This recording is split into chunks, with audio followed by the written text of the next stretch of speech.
Today we're going to speak about the law. Hoy vamos a hablar acerca de la ley. ¿Saben? Hay tanta confusión en el mundo acerca de la ley de Dios que la gente realmente no sabe qué decidir acerca de ella, pues algunos dicen que la ley aún está vigente y otros dicen que ya no. Que estamos bajo la ley o que no estamos bajo la ley. ¿Cuál es entonces el verdadero problema? ¿Y es realmente importante esto? Bueno, la Biblia dice, tiempo es de actuar, oh Jehová, porque han invalidado tu ley. Salmo 119, 126.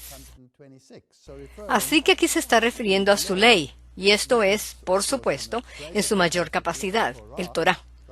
Toda la Escritura, pero también a la ley de Dios, la cual está contenida allí. Hemos violado la ley, Isaías 24:5, y la tierra se contaminó bajo sus moradores, porque traspasaron las leyes, falsearon el derecho y quebrantaron el pacto sempiterno. Ahora, esto es una afirmación increíble, pues ¿puede alguien cambiar la ley de Dios? ¿Puede alguien cambiar sus ordenanzas? ¿Puede alguien romper el pacto sempiterno? En la conferencia anterior aprendimos acerca de la potencia representada por el cuerno pequeño, al cual los reformadores habían identificado como la Iglesia romana, al papado. Y una de las señas para identificarle es que pensaría en cambiar los tiempos y la ley. Vimos que era un poder blasfemo, y claro, que tenemos que verificar si esto es así o no. Así que pidámosle a ellos mismos que se expliquen acerca de este tema. Y estas son algunas referencias católico-romanas. El Papa tiene poder de cambiar los tiempos, de abrogar las leyes y de prescindir de todos los principios, inclusive de los principios de Cristo.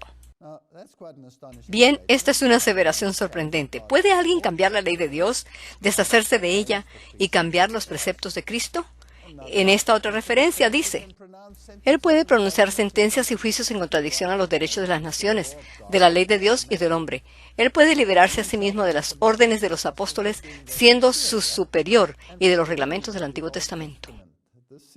A mí me parece que esta es una declaración bastante arrogante. La voluntad del Papa representa la razón. Él puede prescindir de la ley y al corregir o cambiar las leyes, puede enderezar el mal y convertirlo en bien. Bueno, si esto fuera aplicado solamente a las leyes seculares, eso sería una cosa. Pero cuando se aplica la ley de Dios, entonces este es un asunto muy serio, porque entonces hay un poder que dice ser más alto incluso que Dios. Así que, ¿por qué se basa en la razón? ¿Y cuál es la teología tras ello? Segunda de Tesalonicenses 2:3, nadie os engañe en ninguna manera, porque no vendrá sin que antes venga la apostasía y se manifieste el hombre de pecado, el hijo de perdición. Nosotros vimos en el tema anterior que este término se usa en la Biblia al referirse a Judas y al anticristo. Hijo de perdición, aquel que pretende ser un seguidor de Cristo, pero que en realidad es un engañador. Y continúa diciendo, el cual se opone y se levanta contra todo lo que se llama Dios o es objeto de culto, tanto que se sienta en el templo de Dios como Dios, haciéndose pasar por Dios. Ahora, si un poder asume una autoridad por la cual dice poder cambiar la autoridad de Dios y su ley, entonces tenemos un problema muy serio. Bien, ¿qué es pecado? ¿Por qué se le llama el hombre de pecado? Primera de Juan 3:4. Todo aquel que comete pecado infringe también la ley, pues el pecado es infracción de la ley. Esta es la única definición que hay para pecado en la Biblia. Así que vamos a ver si en verdad cambió la ley de Dios. Para ello, iremos a la Biblia y al Catecismo Oficial de la Iglesia Católica, y vamos a estudiar así los 10 mandamientos. El primer mandamiento, como lo encontramos en Éxodo 20, dice, y habló Dios todas estas palabras diciendo, yo soy Jehová tu Dios que te saqué de la tierra de Egipto, de casa de servidumbre. No tendrás dioses ajenos delante de mí. En el catecismo está un poco abreviado. Dice, yo soy el Señor tu Dios. No tendrás otros dioses delante de mí.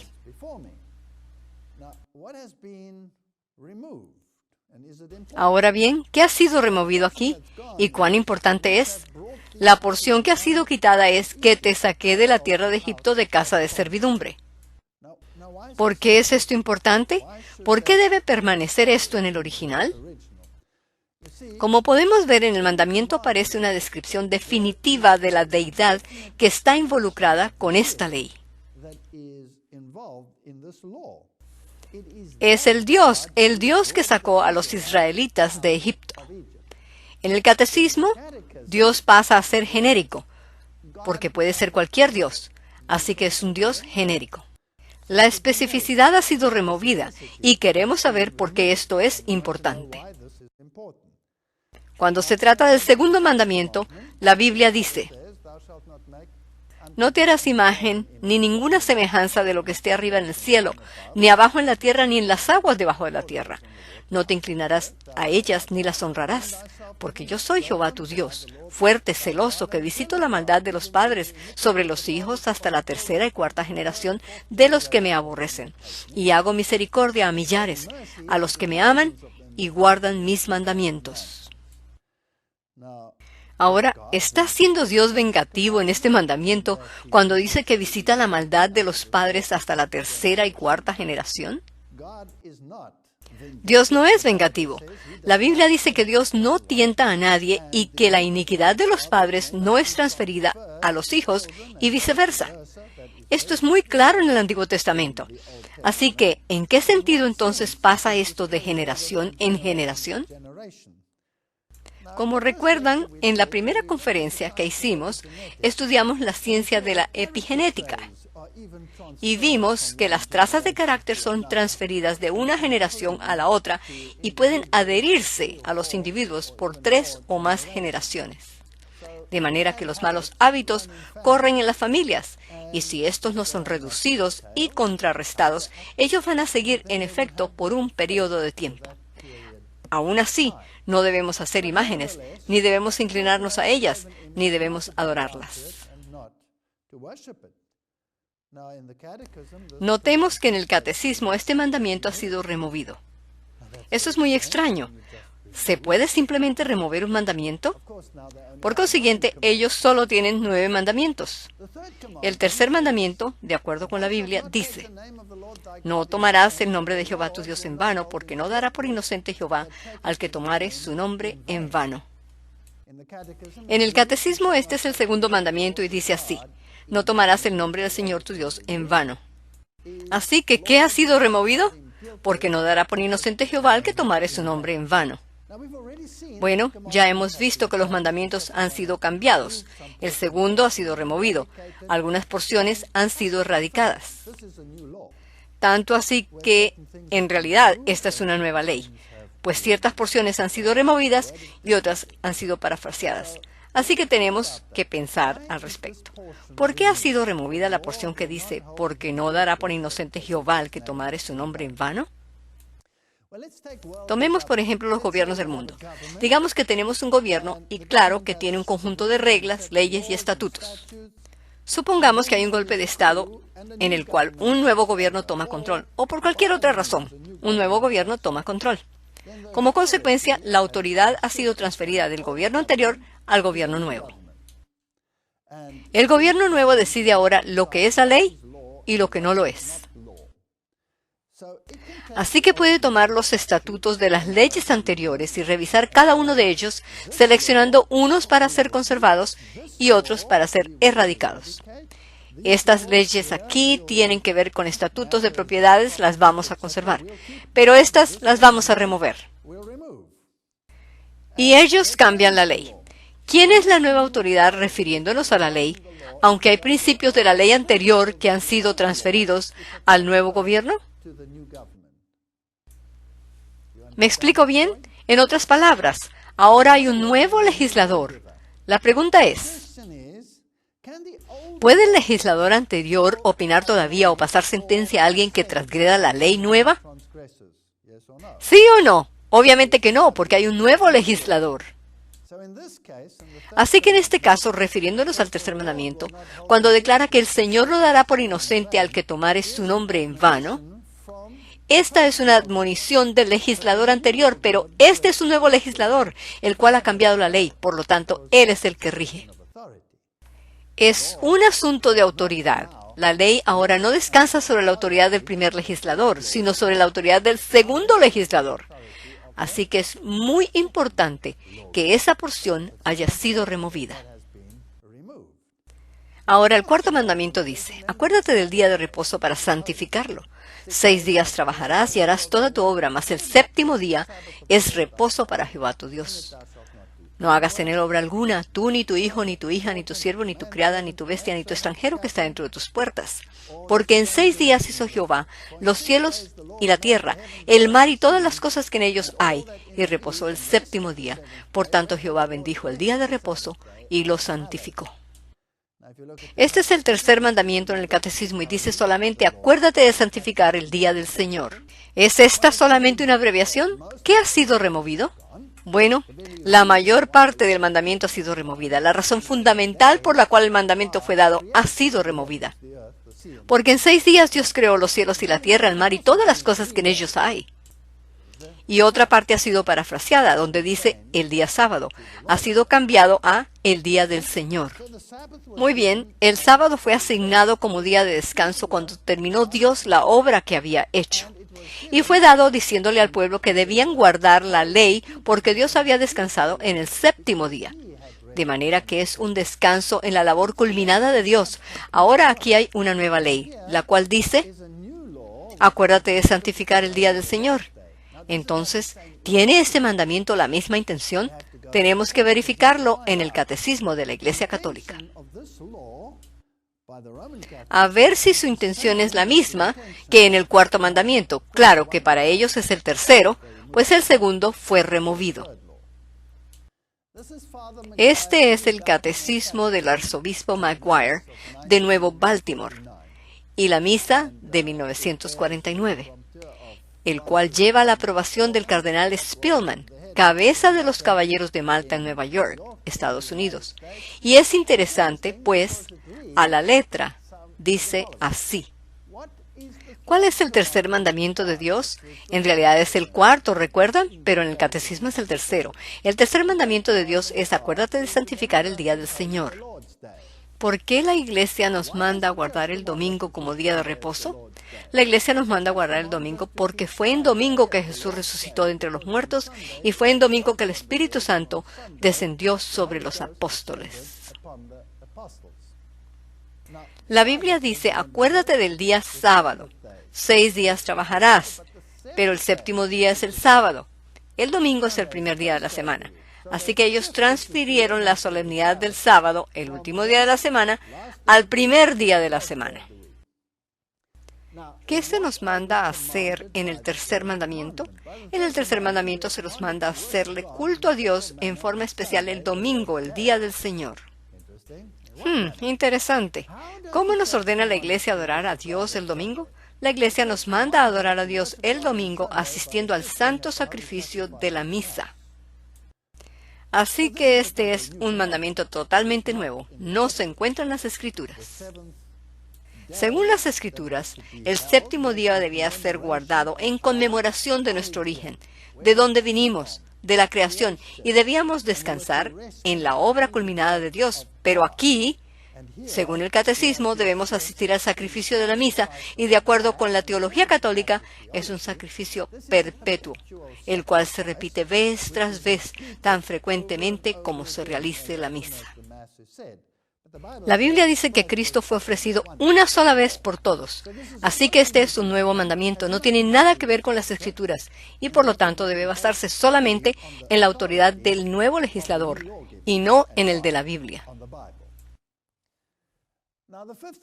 En la Biblia, el quinto mandamiento dice, honra a tu padre y a tu madre para que tus días se alarguen sobre la tierra que Jehová tu Dios te da. En el Catecismo, el cuarto mandamiento, de nuevo, uno atrás, dice, honra a tu padre y a tu madre.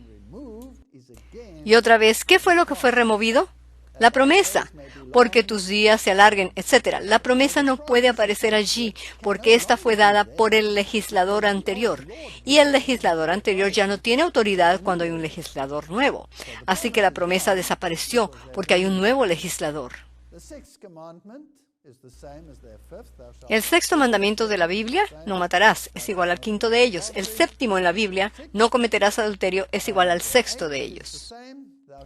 El octavo en la Biblia, no hurtarás, es igual al séptimo de ellos. El noveno mandamiento en la Biblia, no hablarás contra tu prójimo falso testimonio, es el octavo de ellos. Pero como se ve un tanto ridículo tener 9 mandamientos en vez de 10, ellos dividieron el décimo mandamiento en 2 para completar así los 10. El décimo mandamiento en la Biblia dice: no codiciarás la casa de tu prójimo, no codiciarás la mujer de tu prójimo, ni su siervo, ni su criada, ni su buey, ni su asno, ni cosa alguna de tu prójimo. En inglés lo dividieron en 2, siendo el noveno en el catecismo: no codiciarás la mujer de tu prójimo, y el décimo en el catecismo: no codiciarás los bienes ajenos. Pero aquí falta un par de cosas. ¿Qué falta aquí? La casa del prójimo desapareció, el siervo y la sierva faltan, el buey y el asno tampoco están. El por qué lo veremos en un momento. Muy interesante. Ciertas cosas todavía están allí, mas otras han sido removidas. Bien, de acuerdo con el décimo mandamiento en la Biblia, cada persona sometida a Dios tiene derecho a una casa, a un esposo o a una esposa. Tiene derecho a tener empleados varones o hembras, tiene derecho a los implementos necesarios para el trabajo, como para arar, etc. Y tiene derecho a un medio de transporte. Todo esto de acuerdo con el mandamiento. Pero algunos de estos han sido removidos en el noveno y décimo mandamientos de la Iglesia Católica Romana. Ahora veamos qué efecto tiene esto en la época moderna. Si nos devolvemos al tiempo de la Revolución Francesa, cuando los derechos humanos fueron promulgados como la nueva forma de moralidad para el mundo, vemos que ellos publicaron la declaración original en este formato. Seguramente todos podemos ver que fue diseñada con el mismo formato de los 10 mandamientos. Pero hay también otras estructuras incluidas en esta declaración. Los grandes pensadores tras esta manera humanista de pensar fueron Voltaire y otros quienes eran jesuitas. Podemos ver entonces de nuevo que el dedo de Roma está involucrado en el cambio. Si lo observamos desde más cerca, veremos que tiene un manojo de varillas en el centro, el cual está atravesado por una espada, y en la punta de la espada se ve un sombrerito. Al aumentar su tamaño vemos la forma del sombrerito, y notamos también que arriba del sombrerito hay una serpiente superpuesta que tiene la cola en la boca. Ahora, el manojo de varillas que se ve ahí es un fascio. Un fascio es un manojo de varillas alrededor de una vara central. En el tiempo de los romanos, cuando el líder romano ponía su vara en el Capitolio, todas las naciones anexaban sus varas alrededor y las ataban, indicando así la unidad de las naciones alrededor de un poder central. Esto es lo que representa, pero el gorrito arriba era el sombrero frigio, que por cierto puede ser rastreado en el pasado hasta Babilonia. Y sobre todo esto está la serpiente con su cola en la boca. La serpiente eterna, la serpiente que da vida. La verdad es que esto no suena muy bíblico. Yo estoy interesado en este sombrerito que se ve aquí. Si vamos al Museo Británico, vamos a encontrar que este es el sombrero que el dios Mitra usaba. Así que esto es mitraísmo. Y si observamos el sistema que los romanos tenían, encontraremos que ellos practicaban el mitraísmo. Y por ende, la Iglesia Católica Romana ha incorporado la estructura del mitraísmo dentro de su propio sistema. Por lo tanto, este es el culto a otra deidad. En su exposición acerca de este tema, John W. Robbins dice: bajo un régimen fascista, los dueños pueden conservar sus títulos de propiedad y sus escrituras, pero el uso de sus propiedades era, como escribió Leo XIII, común. El fascismo es una forma de socialismo que conserva las ideas y adornos del capitalismo, mas no su sustancia. Bajo un gobierno fascista, los títulos de propiedades y sus escrituras permanecen intactos, pero la institución de propiedad privada ha desaparecido. Esta ha sido reemplazada por mandatos y regulaciones gubernamentales. Los fascistas están endeudados con la Iglesia-Estado romano por la distinción entre propiedad legal y el verdadero uso de la propiedad. Ahora, el fascismo tiene una muy mala connotación porque es asociado con Adolfo Hitler y con la idea total de alguien dominando al otro, etc. Y los aspectos militares que esto conlleva. Pero eso no es realmente lo que es fascismo, sino más bien un desbordamiento de la idea del fascismo. Fascismo en realidad es gobierno e industria asociados por la comunidad. Esta es la definición de fascismo, la asociación del gobierno y la industria en favor de la comunidad. Bajo el capitalismo, el gobierno y la industria están separados. Bajo el comunismo, todo pertenece al Estado. Pero bajo el fascismo hay un compromiso entre los dos. En otras palabras, el Estado no es dueño de la industria, sino que el Estado es socio de la industria en favor de la comunidad. Desde 1992, básicamente el mundo entero tiene un sistema fascista en sus gobiernos, porque en 1992 hubo un rescate masivo del sistema bancario y del mundo industrial, los cuales aparentemente se estaban hundiendo, y el gobierno no les dio un préstamo para rescatarlos, sino que más bien invirtió dentro del sistema, convirtiéndose así en un socio. Supuestamente para salvar el sistema de un colapso y por el bien de la comunidad. Así que todos están encerrados dentro de este sistema, desde esa vez. Ese es un punto muy interesante. Si nos devolvemos en la historia, encontramos que la diosa de la razón fue entronada durante la Revolución Francesa. Y como ya vimos, el enunciado papal dice que el Papa representa la razón.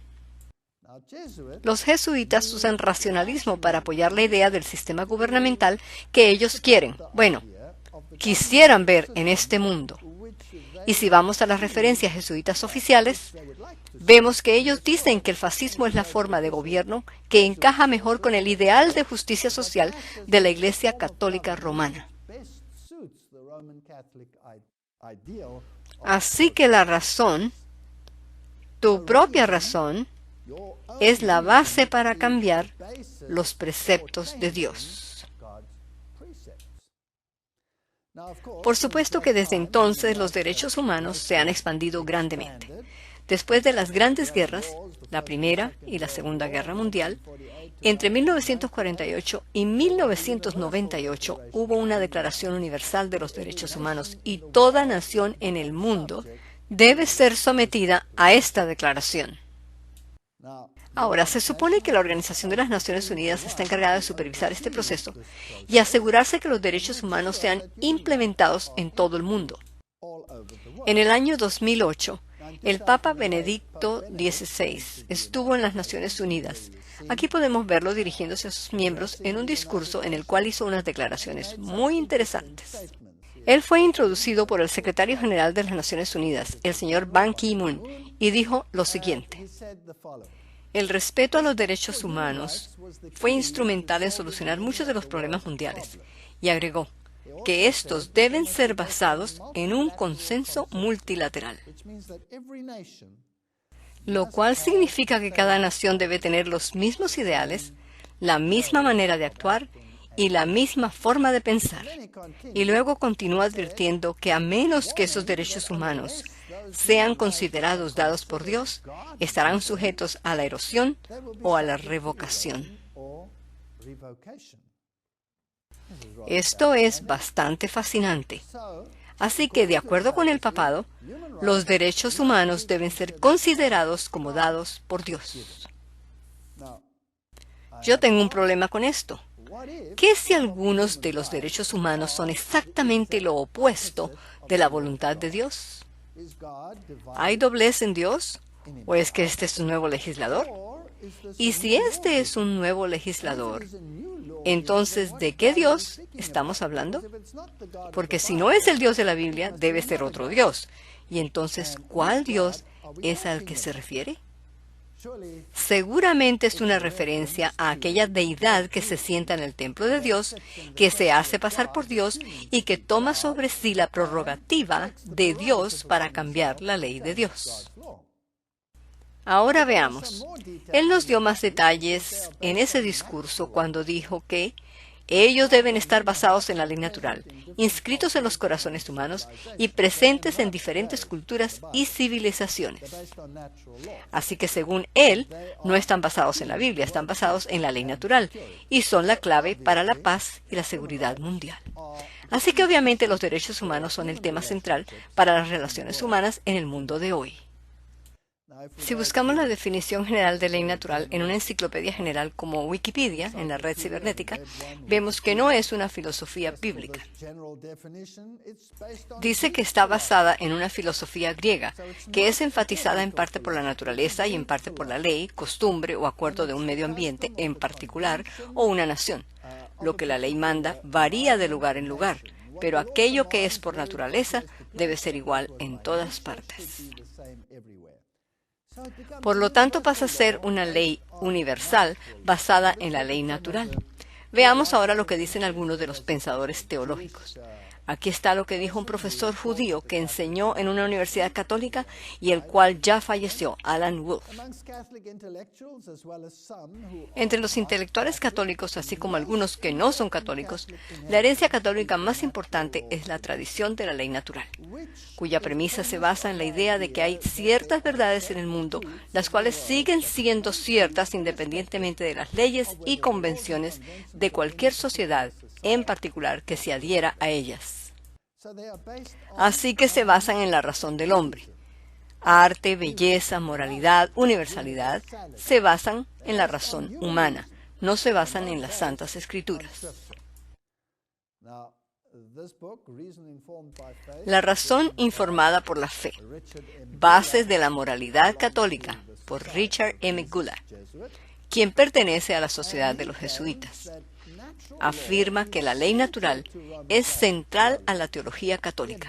La ventaja de usar la ley natural es que la Iglesia despliega gran respeto por la bondad humana y confía en la capacidad humana para saber y elegir lo que es recto. Interesante. Así que la ley natural católica romana se deriva de la premisa que dice que la razón no fue afectada por la caída del hombre. Cada quien puede decidir por sí mismo lo que es bien y lo que es mal, mientras que la ley protestante de la naturaleza presenta la razón sometida a las Escrituras.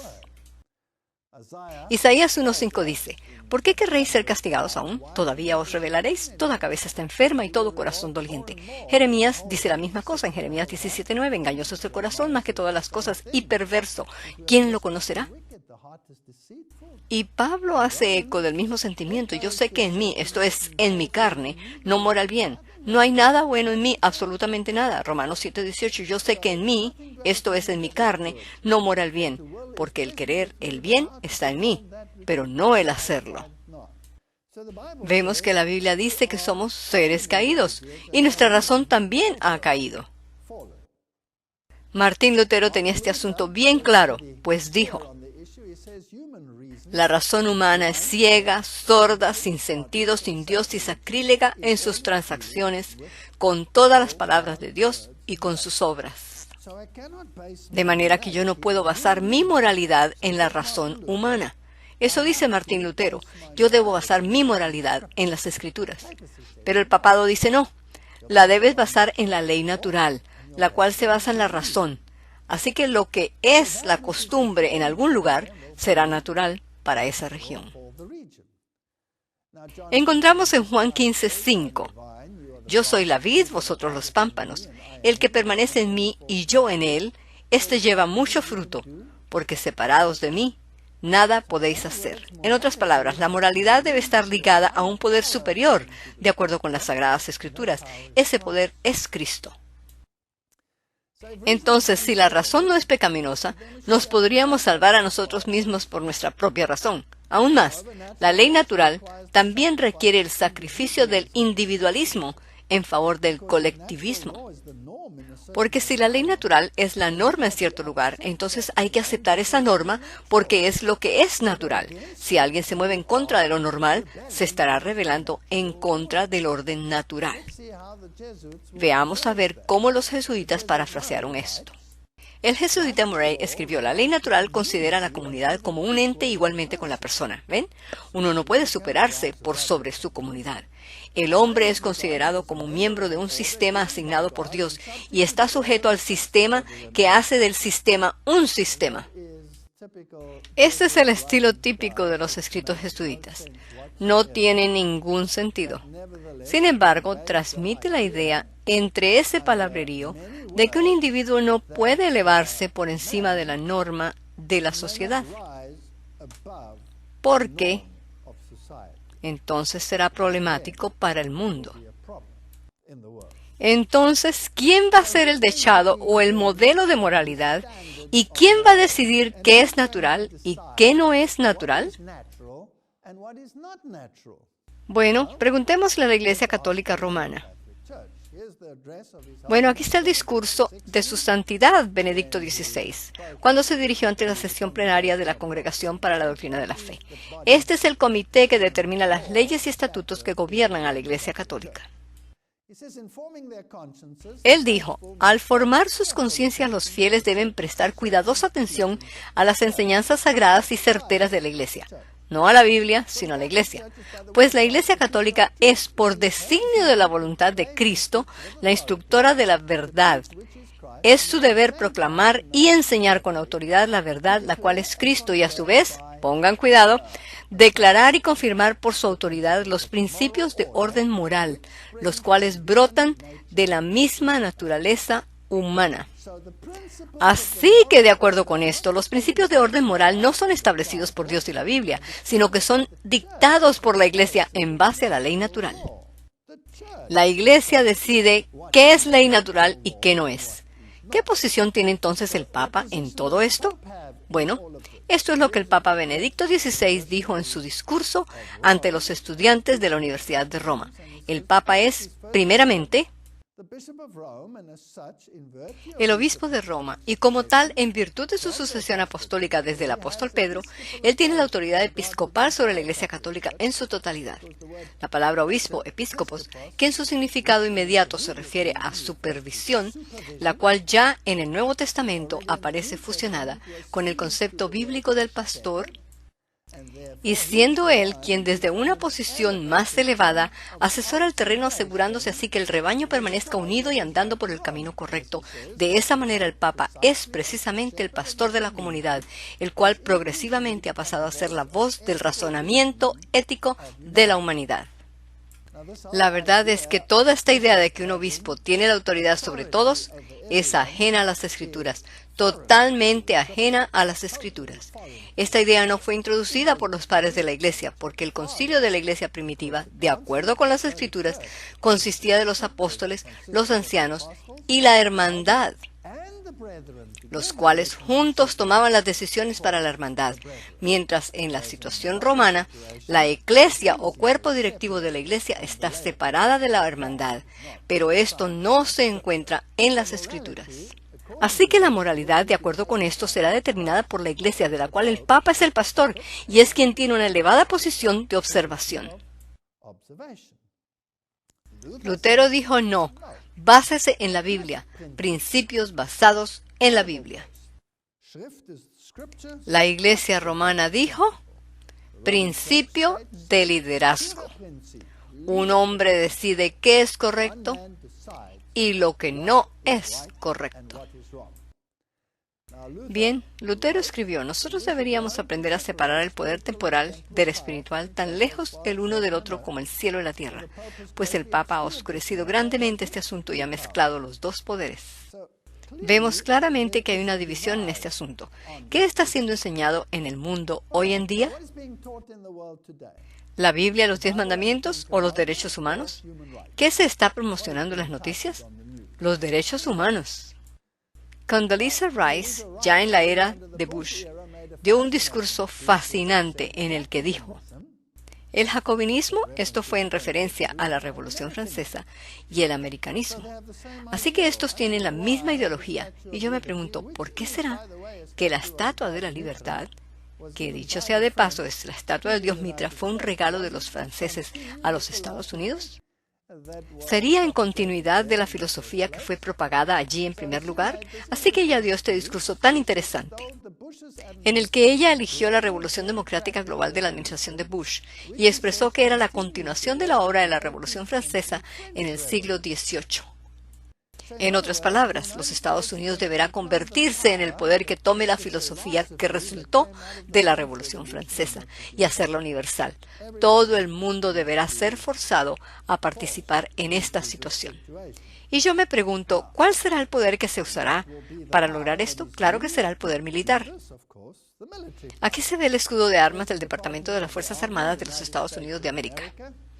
Y si recuerdan, en el pequeño documento que vimos al principio de los derechos humanos, vimos que también tenía este sombrerito chistoso que se ve en este escudo. ¿Qué hace aquí colgando de esa espada céntrica? Es el mismo gorro o sombrero del mitraísmo. Así que las mismas ideologías son evocadas aquí, al igual que en el documento de la Revolución Francesa. Y aquí también vemos que hay una serpiente arriba de la espada. Y el sombrerito, y tiene escrito, defended bien esto. ¿Qué es lo que hay que defender bien? La filosofía de la Revolución Francesa, la cual coloca los derechos humanos por encima de la moralidad de Dios. Veamos unas encíclicas papales. Esta es Gaudium et Spes. Lo que el papado se ha dado cuenta es que por agrandar constantemente los derechos del hombre, usando la misma frase del Vaticano, el resultado es que siempre hay nuevos argumentos morales para engrandecer el tamaño, el alcance y el poder de gobierno. Acerca de esto fue que se trató el Segundo Concilio del Vaticano. Luego sigue una larga lista de los derechos humanos, la cual sale directamente de la pluma del Vaticano, en vez de la pluma de los gobiernos seculares, y estos deberán ser implementados. Así que al ver la lista de los derechos humanos que salió de la pluma del papado, se verá, por ejemplo, que se tiene derecho a formar uniones de trabajadores con toda libertad, derecho a la cultura, a emigrar, a inmigrar, al alimento, al vestido, al descanso, al cuidado médico, al salario justo, a la vida, al ambiente seguro, a la seguridad personal de los trabajadores, a la vida familiar, a la propiedad privada, al uso de los bienes comunes, al trabajo, a una pensión, a un seguro de senectud, derecho de asociarse, de seguridad corporal, de servicios sociales, de integridad, de hacer huelgas, derecho de educación, al empleo, a una buena reputación, al respeto, a la información adecuada, a la actividad de acuerdo con la norma correcta según la propia conciencia, a la privacidad y a la libertad. Oh, todo suena muy bien. Pero ¿qué si escondido en esta lista existiera un aguijón el cual uno no ve a simple vista? Las circunstancias complejas de nuestro diario vivir, dice el Segundo Concilio del Vaticano, Gaudium et Spes, encíclica papal, hacen que la autoridad pública intervenga más seguido en los asuntos sociales, económicos y culturales. Y ya en 1874, el primer ministro de Inglaterra dijo, la servidumbre individual, aunque lamentable, no satisfará a la Iglesia romana. El Estado también deberá ser su esclavo. Todo individuo debe estar bajo el dominio del sistema. Entonces démosle una mirada a ver cómo se relacionan los derechos humanos a los mandamientos de Dios. Porque la Iglesia Católica dijo que los derechos humanos son don de Dios. Por lo tanto, debe haber un Dios quien los dio. Ahora, si no es el Dios de la Biblia, entonces es otro Dios. Así que vamos a ver si armonizan. Si armonizan, entonces todo está bien. Pero si no, hay un problema. ¿Recuerdan el primer mandamiento? Y habló Dios todas estas palabras diciendo, yo soy Jehová tu Dios que te saqué de la tierra de Egipto, de casa de servidumbre. No tendrás dioses ajenos delante de mí. Ahora, ¿qué hace uno si quiere tener una ley universal, en la cual quiere incluir el hinduismo, el zoroastrismo, el budismo y a todas estas religiones, las cuales no reconocen el único Dios que los sacó de Egipto? Entonces uno saca esa porción descriptiva del mandamiento y lo conviertes en un Dios genérico. Esto es lo que hicieron. En la revista Los Humanistas, de enero a febrero de 1983, su autor dijo: "Estoy convencido que la batalla por el futuro de la humanidad deberá ser peleada y ganada en las aulas de las escuelas públicas, por medio de maestros que perciban correctamente su deber como evangelistas de una nueva fe, una religión de la humanidad, la cual reconoce y respeta la chispa a la que los teólogos llaman la divinidad en cada ser humano". Esto eleva al ser humano al nivel de deidad. Eso es lo que quieren hacer. Yo pregunto esto: ¿qué ha pasado en nuestros sistemas escolares? ¿Es el Dios único a quien se refiere la Biblia el que es adorado exclusivamente? ¿O están todas las religiones incorporadas ahora en el sistema escolar mundial? ¿Qué ha pasado? Se han incorporado todas las religiones. Y si alguien dice que una religión es superior a otra, o que una deidad es superior a otra, esto es considerado como un discurso de incitación al odio.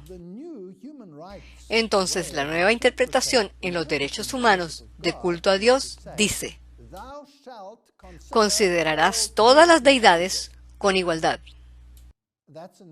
Esa es la abolición del primer mandamiento, el cual dice: no tendrás dioses ajenos delante de mí. Así que aquí tenemos un nuevo mandamiento, el cual contradice totalmente el mandamiento de Dios. Aquí hay un documento legal en el cual el profesor Ian Lay, de la Universidad de Durham en Inglaterra, abogado sobresaliente en derechos humanos, dice: las regulaciones gubernamentales tienen todo el potencial de invalidar seriamente la libertad de afiliación a la gente religiosa. Ellas ponen el concepto moderno de igualdad por encima de la libertad religiosa. Nadie puede, no se puede decir: esta es mi forma de adorar, mi deidad es diferente a la tuya. Eso está en contra de los derechos humanos. ¿Y qué acerca del segundo mandamiento? No te harás imagen ni ninguna semejanza de cosa arriba en el cielo, ni abajo en la tierra, ni en las aguas debajo de la tierra. No te inclinarás a ellas ni las honrarás, porque yo soy Jehová tu Dios, etc. Este es el mandamiento que Roma removió. Se fue. Bien. ¿Qué dice Roma al respecto?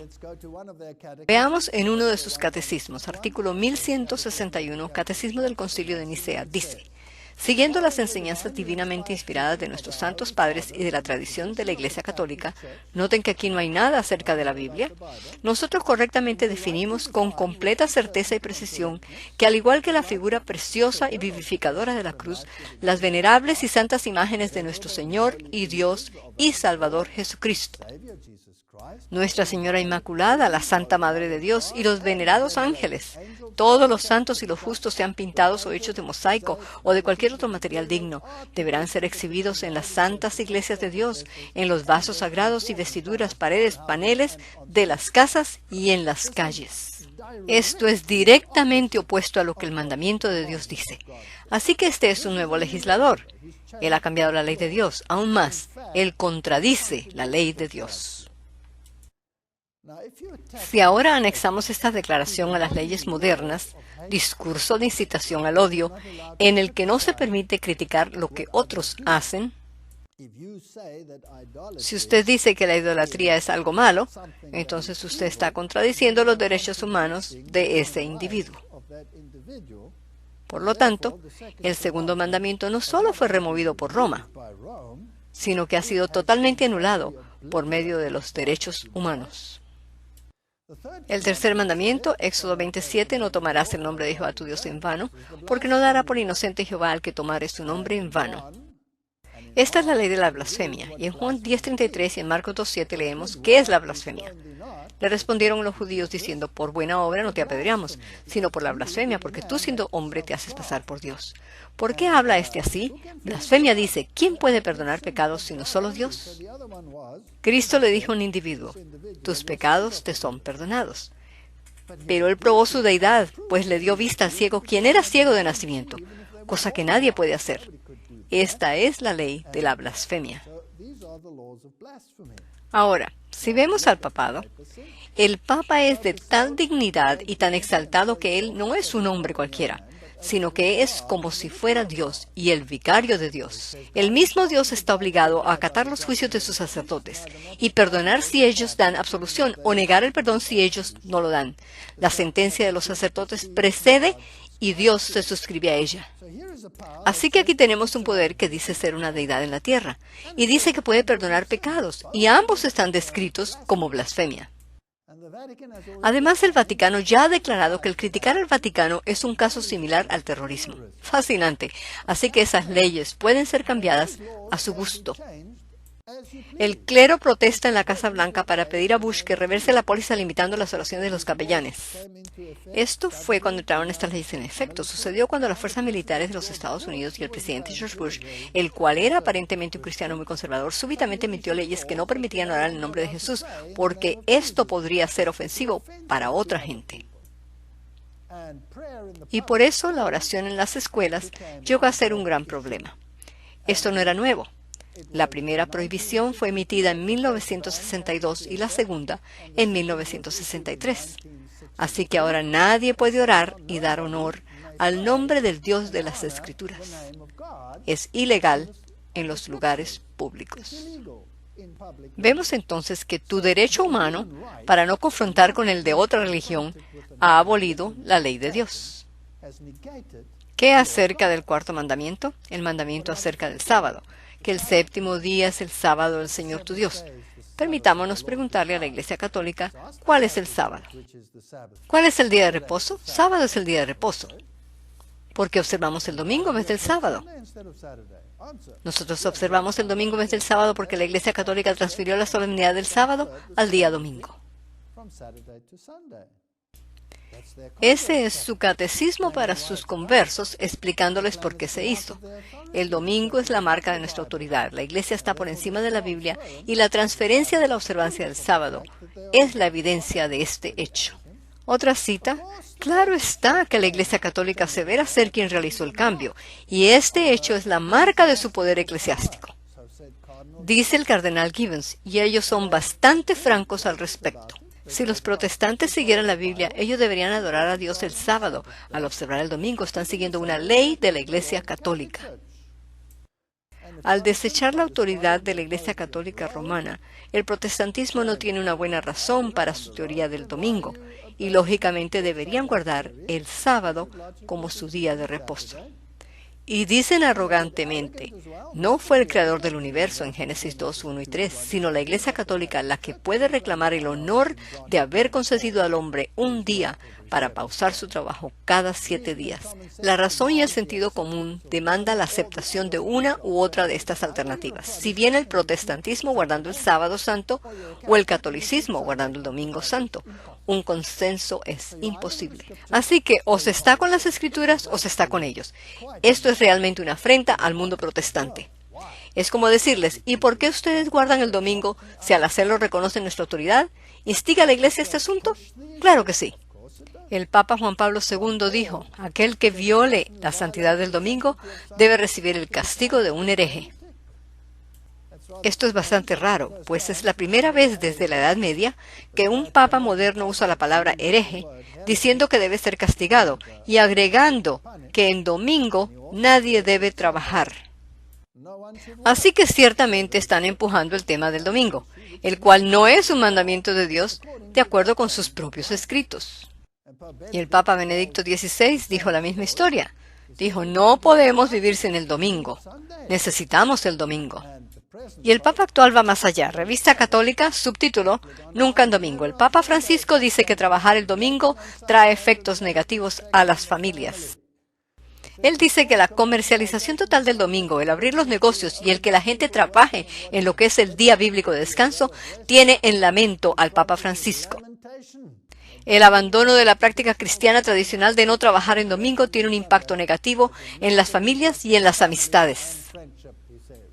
Así que, de regreso al domingo. Así que todos los papas modernos, incluyendo el actual, están promoviendo el tema, aunque no es bíblico. Roma inclusive emitió un reto bastante descarado diciendo que, cuando se adora en domingo, se está obedeciendo un mandamiento de la Iglesia Católica Romana.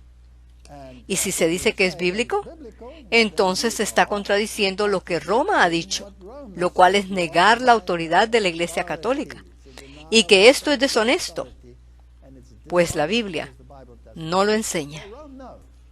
Aquí vemos que Roma sabe que la Biblia no enseña que el sábado fue cambiado. Ellos también declaran que si el protestantismo dice basar sus enseñanzas solo en las Escrituras, entonces deberán guardar el sábado. Ahora, ¿cómo se ajusta esto a la teología moderna, la cual asevera que los mandamientos han sido anulados? Los teólogos afirman que ahora estamos bajo la gracia y no bajo la ley. Eso es algo que es incorrecto, es una contradicción. ¿Cómo puedes estar bajo la gracia si no hay ley? La Biblia dice, donde no hay ley, no hay transgresión. Así que si no hay transgresión, no se necesita la gracia. Pero si recibes la gracia, eso significa que aceptas haber cometido una transgresión. Y al pedir perdón, entonces recibes la gracia. Pero para ser un transgresor, debe haber una ley. Porque sin la ley no hay transgresión. La ley entonces debe estar vigente. La gracia no invalida la ley. Al contrario, la confirma. Romanos 3, 19 y 20. Ya que por las obras de la ley, ningún ser humano será justificado delante de él, porque por la ley es el conocimiento del pecado. Nadie puede ser salvo por la ley. Ella solo me dice que es bueno y que es malo. Es un objeto inanimado y me dice lo que es correcto y lo que no es. Y también me dice que soy un pecador, que necesito gracia. Romanos 3:31. Luego por la fe invalidamos la ley en ninguna manera, sino que confirmamos la ley. Esta es teología bíblica. La teología moderna confunde este asunto superlativamente. Ellos dicen que la ley es parte del Antiguo Testamento, pero si buscamos la ley en el Nuevo Testamento encontraremos todos los 10 mandamientos allí. Aquí están todos los textos. No tenemos que leer cada uno de ellos. Usted puede detener el video y buscar cada uno de ellos. Cada mandamiento está en el Nuevo Testamento, de modo que la ley no ha sido abrogada. ¿Qué enseñaron los reformadores? Carlos Spurgeon enseñó, Jesús no vino a cambiar la ley, sino que vino a explicarla. Y él cita como referencia Mateo 5, 17 al 19. No he venido a abrogar la ley. Ese mismo hecho muestra que aún permanece, porque no hay necesidad de explicar lo que ha sido abrogado. Por lo tanto, Spurgeon dijo que la ley aún está en pie. Wesley lo dijo precisamente, no puedo prescindir de la ley ni un instante, como tampoco puedo prescindir de Cristo. El uno me lleva constantemente al otro. La ley me conduce a Cristo y Cristo me conduce a la ley. La anchura y la profundidad de la ley me constriñen a volar al amor de Dios en Cristo. El amor de Dios en Cristo atrae la ley hacia mí, más que el oro o las piedras preciosas. Eso está muy bien dicho. La mujer que fue sorprendida en adulterio, quebrantando el 7º mandamiento. La trajeron a Cristo. Cristo escribió en la arena y los acusadores probablemente leyeron sus propios pecados. Entonces uno a uno desapareció. Entonces el Señor le dijo, ¿dónde están los que te acusaban? Y ella respondió, se han ido. Y el Señor le dijo, ni yo tampoco te condeno. Eso es gracia. Y agregó, vete y no peques más.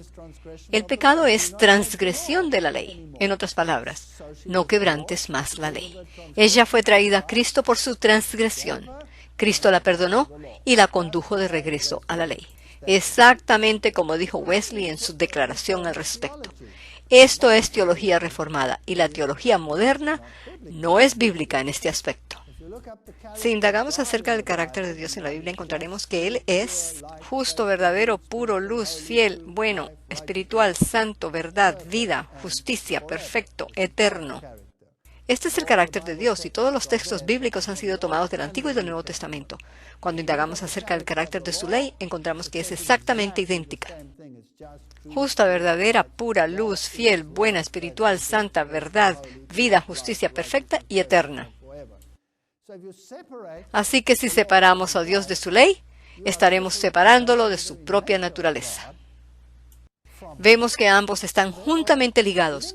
La ley es una transcripción del carácter de Dios. ¿Y qué acerca del 5º mandamiento? Obviamente, de acuerdo con la Biblia, la ley sigue en pie, pero Roma ha cambiado cada uno de los mandamientos de Dios. Honra a tu padre y a tu madre para que tus días se alarguen en la tierra que Jehová tu Dios te da. Asociación de Defensa de las Escuelas de Hogar, los derechos humanos, derechos de los padres. ¿Por qué es ahora el tiempo de actuar? Deberíamos comenzar con la siguiente pregunta. ¿Por qué los fundadores, refiriéndose a los fundadores de los Estados Unidos de América, descuidaron incluir los derechos de los padres en el texto de la Constitución o en la Declaración de Derechos? Bueno, porque nadie pensó jamás que el Estado se pondría en contra de los padres. Entonces, ¿qué está pasando? La Convención de la Organización de las Naciones Unidas sobre los Derechos del Niño. Interesante. La Asociación Americana de Abogados, la cual apoya el tratado que toda nación ha firmado ya, ha dicho que el enseñar a los niños que Jesús es el único camino para llegar a Dios viola el espíritu y el significado de la Convención de las Naciones Unidas sobre los Derechos del Niño. Muy interesante. Vean ustedes, en los derechos humanos, los derechos de los progenitores están por debajo de los derechos de los niños. Los derechos de los niños son número 1 y luego le siguen los derechos de los padres. Mas no es así en la Biblia. La Biblia dice, honra a tu padre y a tu madre. Eso significa que los derechos de los padres están por encima de los derechos de los hijos. Entonces los padres tienen el derecho a hacer que sus hijos se sometan a las decisiones morales que ellos como padres tomen en sus hogares. Pero esto no es así según los derechos humanos. Allí, esto ha sido tergiversado y Satanás tiene maestría en tergiversación.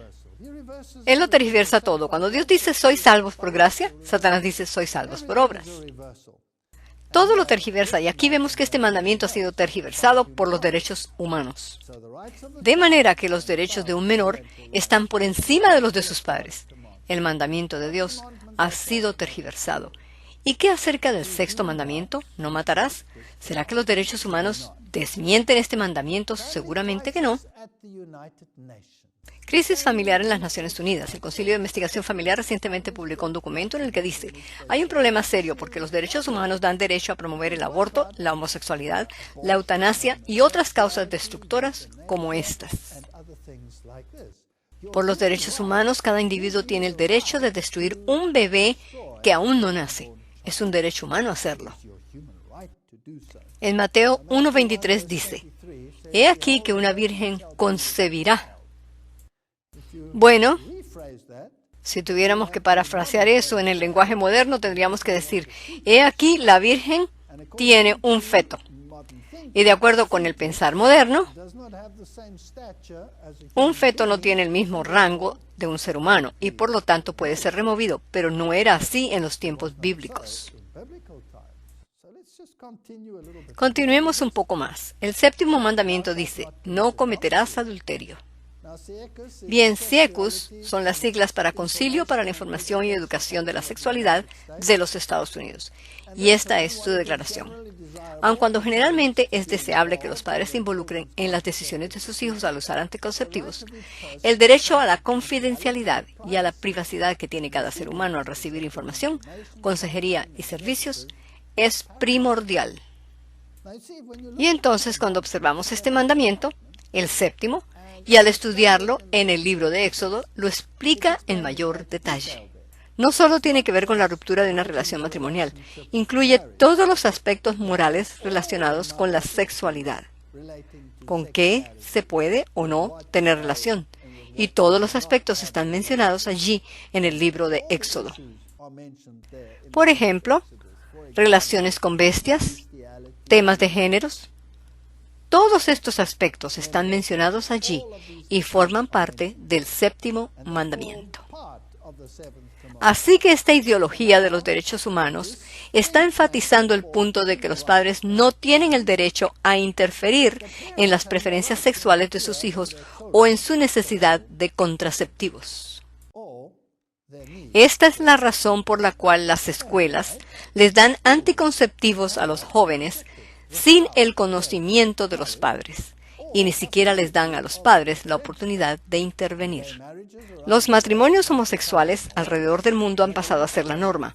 Holanda se convirtió en el primer país en hacer esto hace unos 12 años. Ahora un país tras otro han seguido su ejemplo. Entre ellos se encuentran África del Sur, el Reino Unido, Uruguay y ahora los Estados Unidos y México. Y todos los otros países deben unirse a esto y hacer lo mismo. La Casa Blanca, en forma muy hermosa, fue iluminada con los colores del arco iris para celebrar el inicio de un nuevo capítulo en los derechos a las parejas del mismo sexo. En junio 26, 2015, Obama dijo, este decreto marca una victoria para América. Esta decisión afirma lo que millones de estadounidenses ya creían en sus corazones.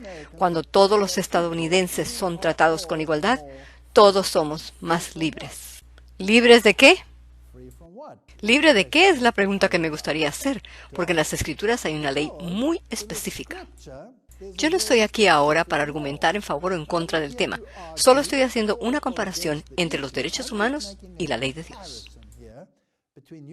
Este es el tema a tratar aquí. En la ley de Dios hay reglas muy pero muy específicas en cuanto a lo que constituye la moralidad sexual. Pero dados los derechos humanos y los reglamentos que vemos en el mundo hoy en día, es claro que los reglamentos de Dios están siendo arrostrados por las leyes humanísticas. Así que cuando aquí se dice que somos libres, entonces debe ser que estamos libres de las restricciones de la ley como aparecen en las Escrituras. Eso debe ser lo que significa. Entonces los derechos humanos son una negación de la ley moral bíblica. Pensemos acerca de esto. Si está basada en la ley natural, entonces la sociedad decidirá, basada en la razón, qué es lo que es natural. Así que si vivimos en una sociedad, en algún lugar, donde la comunidad en su totalidad son homosexuales o algo por el estilo, entonces esa es la norma y la razón nos indicará que esa es la norma que debemos aceptar. No puede uno rebelarse ni criticarla porque estaría criticando los derechos humanos. Ese es el pensar. Así que aquello que se considera problemático en las Escrituras pasa a ser la norma bajo la ley natural. Y este es el problema. Por eso es que no es de extrañar que los cardenales, como se ve aquí al cardenal Dolan, quien en uno de sus primeros actos oficiales, como el nuevo cardenal de Nueva York y jefe de los Caballeros de Malta en los Estados Unidos, dirigió un desfile de orgullo gay y dijo estar muy orgulloso de ello. Así que estos son los derechos humanos. De esta manera será, lo cual significa negar totalmente la palabra de Dios. Si observamos la legislación, veremos algunas cosas sumamente fascinantes. Algunas cosas están ocurriendo rápidamente. Aquí ven que ya en el 2005 se discutieron algunas leyes las cuales harían posible el multar a los cristianos con cantidades exorbitantes y hasta con encarcelamiento por 47 años, solo por no estar de acuerdo con el desarrollo de estas cosas. Increíble. Si observamos las leyes canadienses, veremos que son aún más interesantes, pues solo por citar un versículo bíblico que condene este comportamiento o estilo de vida, se puede ser castigado con 5 años de cárcel. Como dije antes, yo no estoy criticando en ninguna manera ningún estilo de vida. Solo estoy mencionando que esta es la ley, así que los derechos humanos han tomado precedencia sobre los mandamientos de Dios. Siekus también dice, Siekus opina que el uso explícito de materiales sexuales, algunas veces llamados pornografía, pueden suplir una variedad de necesidades en la vida de incontables individuos. Acerca del aborto, cada mujer, sin importar su edad o estrato económico, debería tener el derecho de realizarse un aborto y a un precio razonable. Acerca de la pornografía, los adultos deberían tener derecho al acceso a material sexualmente explícito para su uso personal. Los esfuerzos legislativos y judiciales para prevenir la producción y distribución de material sexualmente explícito ponen en peligro los derechos a la libertad de expresión y de prensa garantizados por la Constitución. Fascinante. En otras palabras, todas estas prácticas que la Biblia condena pasan a ser leyes bajo los derechos humanos. Aún más, no se puede evitar en el mundo en el cual vivimos. Y en mi propio país, Sudáfrica, hubo un gran clamor, pues todas las programaciones televisivas son emitidas bajo la licencia de la industria sudafricana de televisión. Una compañía llamada Top TV, la cual transmite pornografía 24 horas al día, puso una aplicación para ser aceptada y ofrecían que todo el que se suscribiera podría tener acceso a cualquier hora del día. La comunidad cristiana se quejó, diciendo que esto era altamente irrazonable y que permitirlo causaría una gran desmoralización en la nación. Por lo tanto, debían negarles la petición. Interesantemente, la Autoridad Independiente de Comunicaciones de Sudáfrica reportó que no tenía ninguna otra opción más que darle a TAP TV 3 canales de pornografía. No tenían otra opción. ¿Por qué no tenían otra opción? Porque ellos firmaron la Declaración de los Derechos Humanos y según ella el mirar pornografía es un derecho humano. Así que lo único que yo estoy mostrando en esta presentación es que los derechos humanos absolutamente, en su totalidad, niegan los estandartes de moralidad dados por Dios en las Escrituras. Ambas son diametralmente opuestas la una de la otra. Están tan lejos la una de la otra como el este está del oeste. De modo que cuando el Papa dice que deben ser considerados como dados por Dios, entonces absolutamente no puede ser el Dios de la Biblia, debe ser otra deidad. Por consiguiente, si los cardenales católicos ya están dirigiendo marchas de orgullo homosexual y promulgan el valor moral de este derecho humano, entonces obviamente el Dios al que se refieren está entronado en la misma cima de la moralidad de esta época, la cual es la mismísima Roma. Veamos ahora el 8º, 9º y 10º mandamientos. No robarás, no levantarás falsos testimonios contra tu prójimo. No codiciarás, y allí tenemos la casa, la esposa, los siervos ni las siervas, el buey ni el asno, el transporte. No se les permitía codiciar ninguno de estos, ni cosa alguna de tu prójimo. Éxodo 20, 15 al 17. Fascinante, en el 10º mandamiento no se permite codiciar lo que le pertenece a tu prójimo. Es porque obviamente Dios permite que seamos dueños de nuestras casas y otras propiedades, etc. Al igual que también nos permite el control sobre los empleados en nuestras industrias. Por supuesto que la ley de Dios también tenía admoniciones en cuanto al trato de los empleados. Debías tratarlos con amabilidad, con justicia, con generosidad y no tomar ventaja de ellos. Eso es un asunto, pero el que nosotros decidamos quién, dónde y qué es muy diferente. El 9º mandamiento dice: no levantarás falso testimonio contra tu prójimo. En Isaías 59:4 dice: no hay quien clame por la justicia ni quien juzgue por la verdad. Confían en vanidad y hablan vanidades, conciben maldades y dan a luz iniquidad.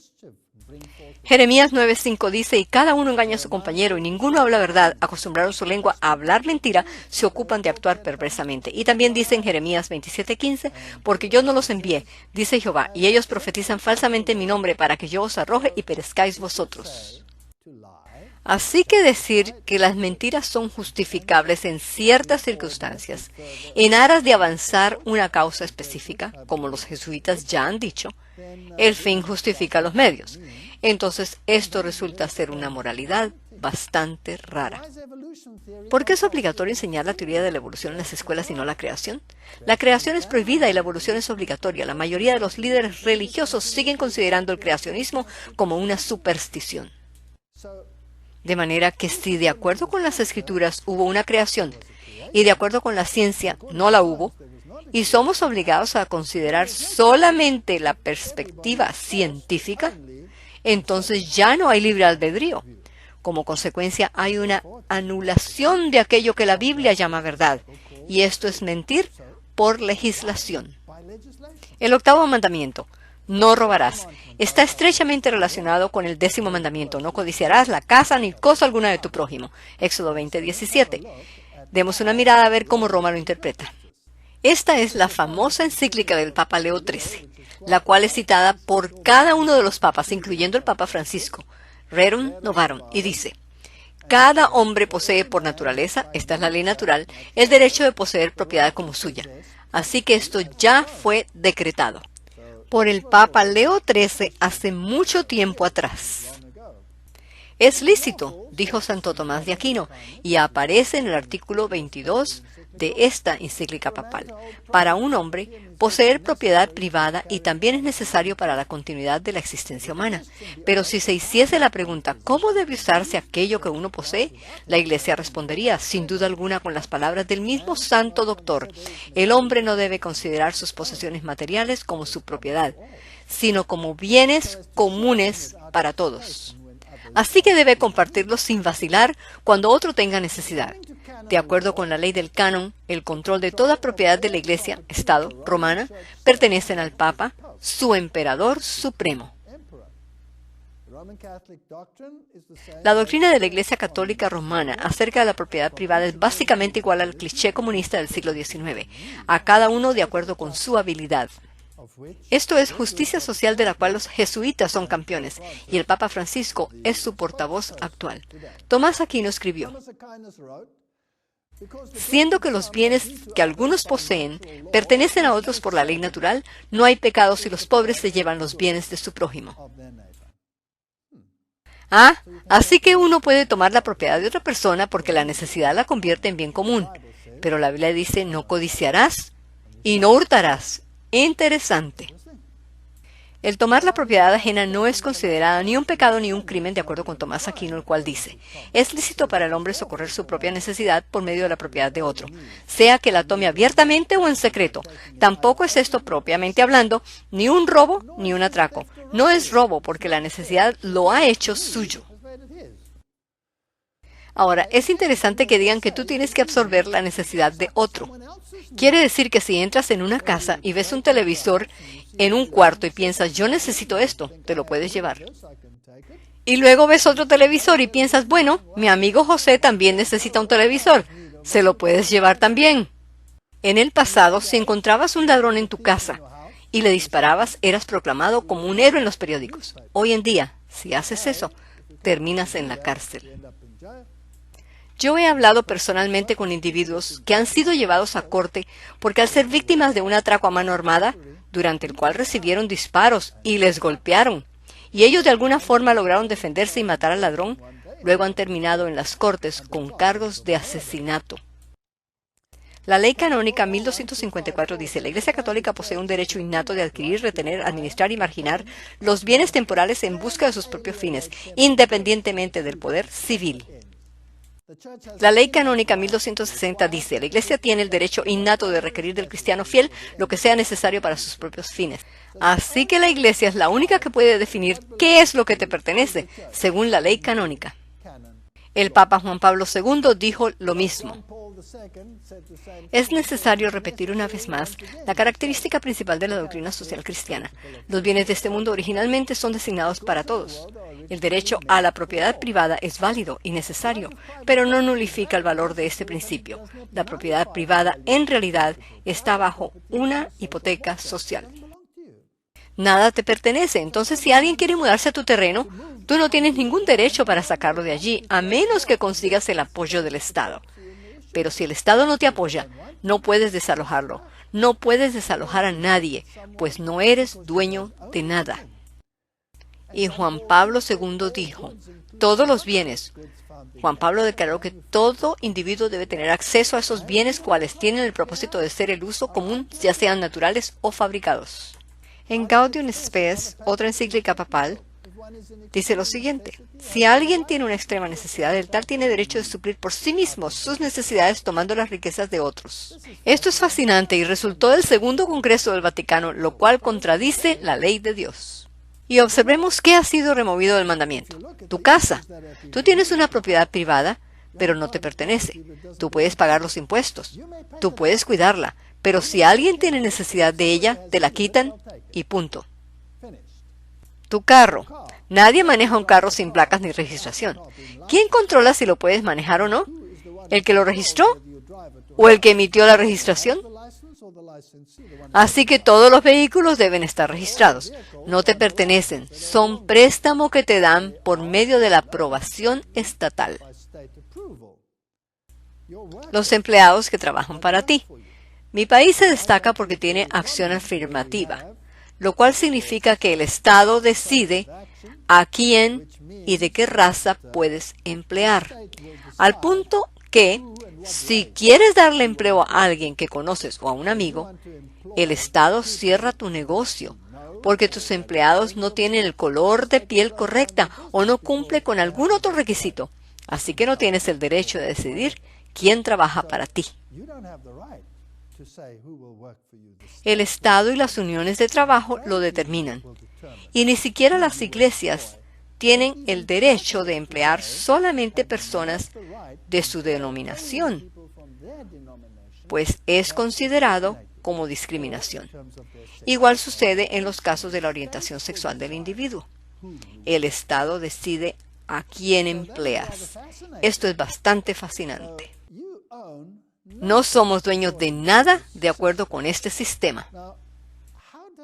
Ahora, ¿qué sucedería si de repente este sistema pasa a ser universal? ¿Seríamos dominados por la Iglesia? Seguro que los gobiernos son independientes de la religión, ¿verdad? Demos una breve mirada detrás del telón. Aquí vemos una foto del Papa Benedicto y del que era en ese tiempo el gran maestre de la Orden de los Caballeros de Malta. Y este aquí abajo es el príncipe Andrés Willoughby Ninian Bertis. Siempre tiene que ser de la realeza para presidir a los Caballeros de Malta. Es una orden militar y está subordinada al papado. Y la idea es promover las metas del papado. Así que si alguien pertenece a esta organización, entonces esta es su responsabilidad. Actualmente el gran maestre es su más eminente Alteza Mateo Festing. Allí le vemos también súbdito al papado. Así que los Caballeros de Malta son una organización militar, pero la Iglesia Católica no tiene una fuerza armada, ¿verdad? Bien, esto es lo que dice la Enciclopedia Católica. Los hospitalarios de San Juan de Jerusalén, conocidos también como los Caballeros de Malta, la más importante de todas las órdenes militares, tanto por su extensión física como por su duración. Se dice que existió desde antes de las cruzadas y aún no se ha extinguido hasta el presente. Esta es la vestimenta que ellos usaban, portando la cruz de Malta sobre su hombro. Una versión bien moderna sería la reina de Inglaterra, quien porta la señal de Caballero de Malta sobre su hombro, aunque ella diría que ella es un caballero de Malta protestante. Sin embargo, esto sería algo ridículo, pues no existen los caballeros de Malta protestantes. Pues por definición los caballeros de Malta son una orden militar católica romana. Y su promesa es promover las metas y la ideología de Roma. Nada más. Así que cuando un líder político o un líder en cualquier capacidad es un caballero de Malta, su primera responsabilidad es la de promover la moralidad y la situación política del gobierno de Estado de la Iglesia Católica Romana. Aquí está el príncipe Carlos, también portando la cruz de Malta en la cadena alrededor de su cuello. Así que la familia real está bastante comprometida. El príncipe Alberto de Mónaco recientemente fue investido como caballero de Malta y allí se ve portando la cruz de Malta en la cadena alrededor de su cuello. Él se casó con una dama protestante de Sudáfrica y ella tuvo que cambiar de religión. Reyes tales como el ex rey Juan Carlos y su hijo, quien gobierna en su lugar, también son caballeros de Malta. Todos ellos sujetos al Papa, postrándose ante él y besando su anillo. Los jesuitas similarmente están involucrados en esta situación, pues junto con los caballeros de Malta forman el brazo militar de la Iglesia Católica Romana. Demos un vistazo ahora a algunos interesantes líderes mundiales. Siendo que vengo de Sudáfrica, encuentro esto muy interesante. Allí vemos uno de los presidentes de Sudáfrica, Thabo Mbeki. Antes de él fue Nelson Mandela. Y aquí está él con Robert Mugabe. Robert Mugabe ha introducido en Sudáfrica la legislación más rara que alguien puede imaginarse. Legislación que usan para sacar sin discriminación a las personas de sus tierras, pues la tierra es bien común. Sacan a la gente creando las leyes más extrañas, con las que prohíben a las personas sembrar su propia comida, etc. El mundo ha reaccionado a todo esto llamándolo por el sobrenombre el paria. y lo han sancionado prohibiéndole los viajes internacionales. Pero no apuestan la cabeza porque la pierden, y cuando el Papa fue inaugurado, él viajó sin ningún problema a Europa, aunque no se supone que pueda. Bien, ¿cuáles son los problemas detrás de estos asuntos? Obviamente que los dos primeros ministros, el de Zimbabue y el de Sudáfrica, son buenos amigos. Ahí se ven dándose la mano. También se ven con otra gente extraña, como el presidente de Irán, con el que se ven muy amigables, indicando que todos forman un clan grande e interesante. Algo muy fascinante es que un hombre con edad de más de 90 años acaba de ser asignado como presidente de la Unión Africana. Si es tan odiado en el mundo de la política y de relaciones exteriores, entonces, ¿por qué es honrado con una posición tan importante? Bueno, el reporte del Concilio de Relaciones Exteriores dice: Mugabe fue entrenado por misioneros jesuitas en el área de Zimbabue. ¿Es él un jesuita? Me resulta fascinante que en la inauguración papal del Papa Francisco, todo líder político le hizo la venia al Papa. Pero cuando Mugabe se le acercó, el Papa le hizo la venia a Mugabe. En las redes sociales hubo mucha especulación acerca del porqué de la venia y del saludo masónico que le dio el Papa a la esposa de Mugabe. Bien, la única razón lógica para ello es porque ambos son jesuitas y Mugabe es mayor, así que quizás es una señal de respeto. Algo muy interesante es que políticamente la esposa del presidente Mugabe subsecuentemente ha sido elevada a la posición de liderazgo y está siendo entrenada para ser posiblemente la próxima presidente de la nación.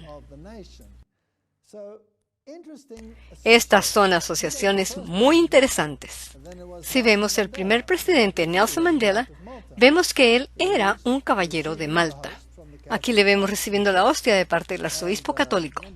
Lo interesante es que si él es un caballero de Malta, entonces la política asociada con él es la política de Roma. Y eso es exactamente lo que es. Están siguiendo exactamente el mismo patrón que ha sido establecido en otros países, donde la propiedad está siendo alienada. La gente es sacada de sus tierras. Las tierras, incluso de sembradío, son declaradas tierras comunes. No existe propiedad privada y todo esto se hará universal, pues esta es una ley universal. De modo que si los países del primer mundo quieren mantener una posición indiferente, yo les tengo noticias. Thabo Mbeki, el siguiente presidente de Sudáfrica, también es caballero de Malta. Todos ellos lo son. Y si observamos al presidente actual, Jacobo Zuma, veremos que él ha sido condecorado por la reina Isabel como el caballero honorario de la Orden del Baño, y los periódicos publicaron que él había recibido este gran honor. Ahora, esta es una organización militar, y es interesante que él ya era el jefe del brazo militar del partido en el poder llamado Espada de la Nación. Así que recibió un honor militar. Es interesante que el presidente Ronald Reagan recibiera el mismo honor de parte de la reina. Todos estos son caballeros de Malta. Así que siendo jefe de las Fuerzas Armadas de los Estados Unidos, recibió este honor en vez de otros. Así que los caballeros de Malta están en el gobierno, ya sea como jesuitas o como caballeros de Malta. Profundicemos un poco más. El CIA, Agencia Central de Investigaciones, fue formada por William Wild Bill Donovan, quien era católico y un caballero de Malta. De modo que su lealtad era primeramente a Roma, no al Estado. Luego el FBI, Buró Federal de Investigación, fue fundado por Charles Joseph Bonaparte, el cual era un poderoso caballero de Malta, quien ocupó el puesto de fideicomisario de la Universidad Católica de América. De nuevo, un caballero de Malta. Así que su política y su temática serían aquellas que avanzaran la moralidad del Papa. Demos un vistazo a otros más recientes. El canal Al Jazeera nos dice que Juan Brannan, quien es el director actual del CIA, es un analista de inteligencia entrenado por los jesuitas. Así que la moralidad católica es infiltrada en toda la humanidad. Los líderes de los países, los líderes de las organizaciones de inteligencia, todos están asociados con este poder. Leon Panetta, el exdirector de la CIA que pasó a ser secretario de Defensa, fue educado en la Universidad Santa Clara y otra vez es una universidad jesuita. Opus Dei dice, el verdadero cristiano debe ser disciplinado y debe obedecer a un director espiritual. Esta es teología jesuita. Ignacio de Loyola dijo que tú debes tener una obediencia absoluta a tus superiores como la de un cadáver. Pero la Biblia dice, amados, no creáis a todo espíritu, sino probad los espíritus si son de Dios. Tú debes decidir por ti mismo lo que es correcto y lo que no es, bajo la dirección de Dios y por su palabra. De modo que aquí se añade la acción de forzar a la moralidad. Vas a ser forzado a aceptar la moralidad que no está basada en la Biblia, y eso es fascismo. Eso es lo que sucede bajo el fascismo. Hay un libro interesante, Venga su reino. Ese su es plural, o sea, venga el reino de ellos, el cual habla de Opus Dei, y es interesante ver que algunos de los candidatos que están corriendo para la presidencia en los Estados Unidos en realidad son miembros de Opus Dei. Opus Dei es una institución financiera de ritos secretos y la distribución de fondos monetarios de acuerdo como se presente la necesidad. Y se puede ver a cualquier organización gubernamental, como por ejemplo la Comisión Trilateral, con su símbolo, el cual se puede traducir como el 666. Aquí se observa al Papa en compañía de esta Comisión Trilateral, con líderes de gobierno, como por ejemplo Mario Monti, etc., asociados con él, o los jesuitas aquí detrás del Papa. Este es el poder detrás del sistema. Si observamos los grandes gobiernos del mundo, los más altos poderes de Europa y de Estados Unidos de Norteamérica, como por ejemplo el expresidente de la Asamblea Europea, de acuerdo con la revista América, revista de información oficial de los jesuitas en los Estados Unidos, él fue educado por jesuitas en Bruselas y ellos hasta lo publican como diciendo, alégrense, este es educado por los jesuitas. El presidente actual es Donald Tusk. ¿Qué hace él allí? Él era un miembro de Solidaridad, lo cual es hijo del papado. Así que todos están unidos en esto. Veamos los candidatos de las elecciones en Norteamérica. Aquí vemos a Mitt Romney, el cual, de acuerdo con la revista US News, Noticias de los Estados Unidos, él estuvo en una reunión del grupo Bilderberg, pero en la misma reunión estaban sus oponentes, Obama y Hillary Clinton, quienes corren por la presidencia en este momento. Así que todos comparten la misma ideología. Ahora, ¿quién creó estas ideologías como la de Bilderberg? ¿Y por qué están todos los grandes industrialistas y los magnates que mueven las finanzas mundiales en Bilderberg? Aquí tenemos al jefe de los fondos monetarios internacionales del grupo Bilderberg. De acuerdo con su propia página en la red, dice que cuando los Bilderbergs se formaron, tomaron ese nombre porque era el nombre del hotel donde se reunieron por primera vez. Esta es la biografía oficial del príncipe Bernardo de los Países Bajos, quien fue el primer jefe titular del grupo Bilderberg, y dice lo siguiente muy claramente en su biografía autorizada. No fue la idea original de Bernardo, pero tuvo su origen en el brillante cerebro del Dr. José H. Rittinger, quien fue un extraordinario individuo quien viajó por Europa hablando en términos íntimos con primer ministros, líderes laborales, magnates industriales, revolucionarios, intelectuales, con todos los legisladores no comunistas y futuros legisladores de las naciones libres de Europa, etcétera, etcétera. Y luego proclaman, sus convicciones jesuitas fueron la base para esta ideología, aunque su nombre es virtualmente desconocido, excepto a los iniciados. Él hizo más historia en su forma secreta de ser que muchos hombres quienes se han movido al son de la trompeta y de las sirenas de las motocicletas. Aquí está la evidencia de que por detrás de los poderes del mundo hoy en día, la moralidad que está siendo legislada alrededor del mundo es la moralidad de Roma. Y como vimos que se ha cambiado la ley de Dios, de allí que la deidad es otra muy diferente a la que está descrita en la Biblia. De acuerdo con la publicación oficial del Centro Europeo de Cultura, Ritinger fue la figura clave en la mayoría de la Gran Unión Europea, la Liga de Cooperación Económica Europea, etcétera, etcétera, etcétera. El Congreso de Europa en Hague fue su hechura. Así que el surgimiento de la arena política moderna es una actividad jesuita, la actividad de un caballero de Malta. Aquí vemos el individuo y aquí le vemos con el que anteriormente era el primer ministro de Polonia. Y es fascinante que el nuevo presidente de la Unión Europea sea polaco, cuando la Unión Europea y Polonia todavía no están totalmente unidas. De manera que siendo jesuitas está sujeto al papado, aunque sea como el presidente de Sudáfrica, que es considerado el paria del mundo.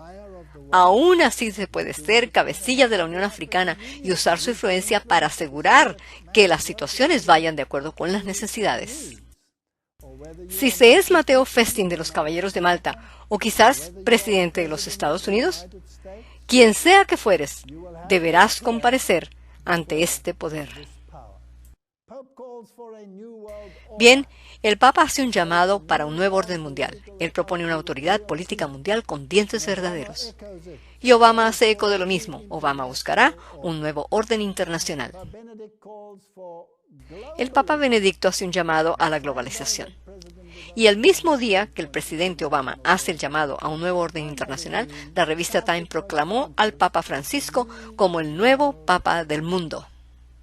Es fascinante para mí que este hombre tiene asuntos morales, que va a venir a los Estados Unidos, que se va a dirigir a las Naciones Unidas. ¿Cuáles son los asuntos? Moralidad. ¿Cuál moralidad? La moralidad católica. ¿Basada en qué? En la ley natural, no basada en las Escrituras. Y los cristianos no se dan cuenta.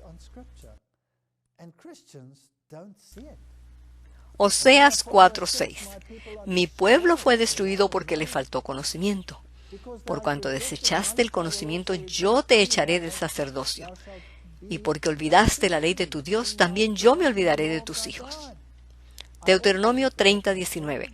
A los cielos y a la tierra llamo por testigos hoy contra vosotros, refiriéndose a los 10 mandamientos, que os he puesto delante la vida y la muerte, la bendición y la maldición. Escoge pues la vida, para que vivas tú y tu descendencia. Este es el verdadero dilema que está encarando la humanidad. ¿Quién tiene la autoridad sobre mis decisiones morales? ¿Es el Dios del cielo y las Escrituras? ¿O es la ley natural bajo otra deidad que tiene los riñones de cambiar la ley de Dios e introducir un sistema nuevo de moralidad, el cual va totalmente en contra de la ley de Dios? Esa es la alternativa que cada uno de nosotros tendremos que afrontar. O soy leal a la ley de Dios, o soy leal al sistema contrario. Esa decisión es personal. Oremos. Padre Celestial, este es un dilema tremendo. Si queremos ser leales al Dios de los cielos y no tener otro Dios más que Él, tendremos que confrontarnos con la ira del Estado. Si hacemos la decisión opuesta, entonces tendremos que confrontarnos con la ira de Dios derramada sin mezcla. Estamos seguros de que tenemos que hacer una decisión y te suplicamos que nos ayudes a cada uno de nosotros a decidir correctamente. En el nombre de Jesús. Amén.